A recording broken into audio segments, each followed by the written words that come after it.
Okay, let's talk bridge inspections. What kind of equipment are we using out there? And when we're doing bridge inspections, what are the type of reports we're generating and what do they mean? First, a few tips regarding bridge inspections. Number one, this is typically not recommended you do an inspection by yourself. Oftentimes there's equipment involved. There are fall hazards. You typically want to be doing this in a team type of scenario, at least two people inspecting a bridge, sometimes more.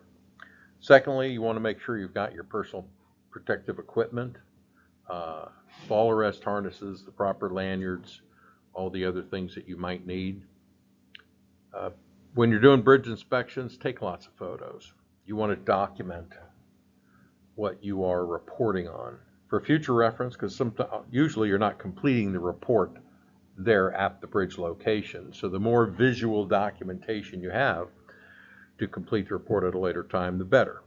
And also, especially if you found a deficiency, maybe cracks or some other damage, being able to show an engineer what you're talking about, an actual visual good photo, can be very helpful. And then finally, this is not something you do haphazardly. You should have a plan, and you'll want to follow a basic plan of action when you're doing bridge inspections. Now, we have some recent developments that have made the job of inspecting and maintaining bridges more effective. Updates in data collection, imaging technology, other advanced techniques, even robotics. So we'll go into some of the tools that you have at your disposal to complete a proper bridge inspection. Number one, let's talk data collection. Now, what type of data do we need to collect during bridge inspections? Well, some of the basic things we're looking at and that technology helps us to do: electronic distance measuring, smart levels, ultrasonic thickness measuring. We need to know distances, how long something is, how far something is from point A to point B. We need to know that how level something is. We need to know what the thickness is. Again, bridges are under stress, and making sure that the appropriate strength, that we have details, and that we're very accurate in the information we're reporting is very important. So, data collection. What type of data do we need to collect during bridge inspections? We're distances, how level something is, how thick something is. Electronic distance measuring, instead of using tape measures, can be very helpful. It allows for quicker measurement of distances. One person can operate the electronic distance measuring, and it's extremely accurate. One of the disadvantages is sometimes it's hard to see the laser dot in bright light or at a long distance, let's say in excess of 50 feet. So there are some pluses and minuses, but in general, electronic distance measuring is much more accurate, easier than, again, your typical old tape measure. Smart level.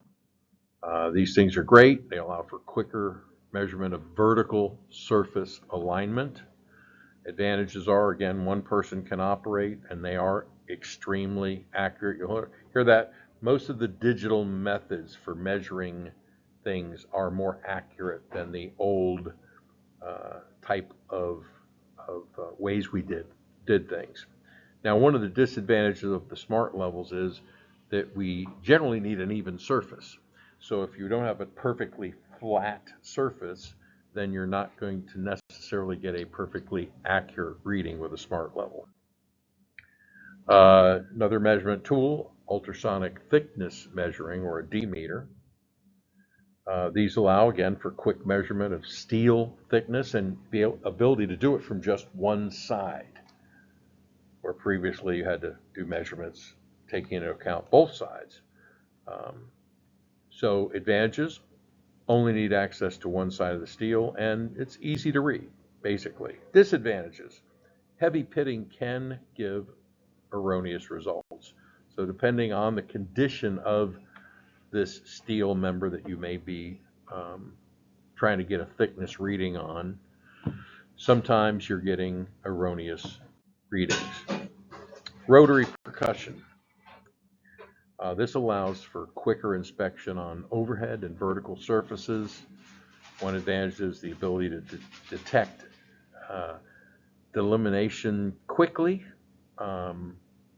It's relatively inexpensive, so you have low equipment cost for using it, and relatively low level of user skill. So it's not real complicated.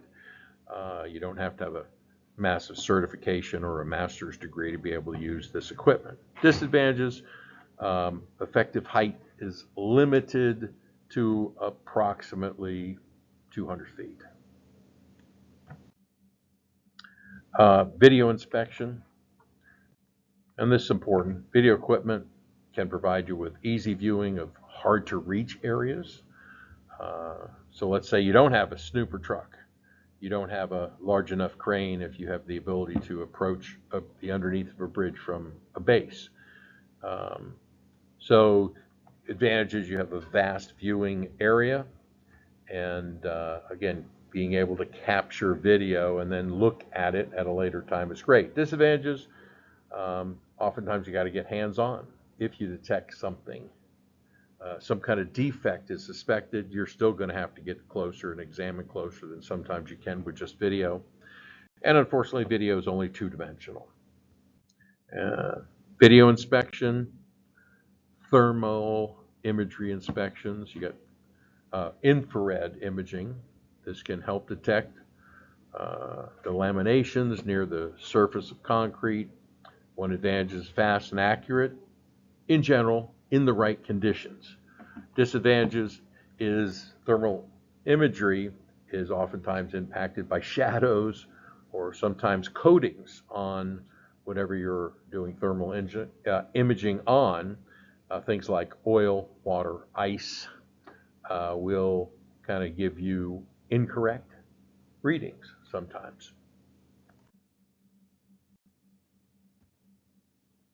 Now, thermal imaging is based on imaging surface temperatures in order to infer subsurface delaminations or subsurface defects. But again, some surface defects like oil stains, water, skid marks, and other things may alter the accuracy of the readings you're getting with infrared data. Basic theory is that heat conduction through a material will be altered if a delamination is present. But again, shadows or other uneven heating of a specimen are a concern. So this is not 100% accurate. And again, environmental factors like water, snow, or ice on a specimen can also alter the results. So, technique is sensitive to material property differences on the specimen surface. A variety of underbridge inspection vehicles are available, under or over bridge, but some of the equipment that's used here in the state of Virginia, specialized bucket trucks, and these are bucket trucks that could be used below or above, and sitting on the bridge deck, or depending on what is underneath a bridge, may be based underneath. VDOT owns several underbridge inspection vehicles, which are used by the various district inspectors and bridge departments as needed. The Bridge Management Ratings and Inventory section owns an Aspen aerial UB60, and all the personnel of the Bridge Management Division should be certified to operate the unit. Can't verify that all of them are at this time. Several of the other districts operate an Aspen Aerials UB30. And one of the VDOT districts owns and operates a Moog inspection work platform crane. So a lot of equipment that's available for use in helping you do proper inspections. Now, let's talk about some things. What are some of the different types of inspections that are required? When do they apply? What are they? Well, let's get into the very basics. A standard truss inspection report. What is it? When is it required? How often is it done? Well, in Virginia, all highway bridges on public roads, including those with truss designs, require inspections according to the NBIS, the National Bridge Inspection Standards. And the frequency of these inspections is generally every 24 months, but that could be adjusted depending on previous inspection reports and the specific bridge characteristics and whatever the previous approvals are from the Federal Highway Administration. Truss bridges, particularly those built with older designs, may require more frequent or specialized inspections due to their susceptibility to deterioration and potential for unique structural issues. Now, a standard report may lead to a bridge hazardous deficiency report. What's that? Well, a structurally deficient bridge is one whose components, whether it be substructure, superstructure, or deck, may have deteriorated or have been damaged that might result in some kind of restrictions on the use of that bridge. And structurally deficient bridges, there's over 46,000 of these type of bridges throughout the U.S. right now. In Virginia, there are over 500 structurally deficient bridges, according to the American Road and Transportation Builders Association. This represents about 4% of the total number of bridges in the state that have been categorized as structurally deficient. They got something wrong with them. They got some kind of damage. They have some kind of issues. Additionally, Virginia has identified over 6,300 bridges that are in need of some type of repair at an estimated cost of well over $11 billion. Now, we've got the next category is a critical bridge deficiency. What is a critical bridge deficiency report? Well, when you reach the critical stage, critical bridge deficiency reports highlight structural or safety issues that require immediate action, some kind of immediate action to ensure the public safety. These reports are generated during normal bridge inspections or sometimes follow-up bridge inspections that detail deficiencies that necessitate prompt repair work, sometimes including shoring or other immediate corrective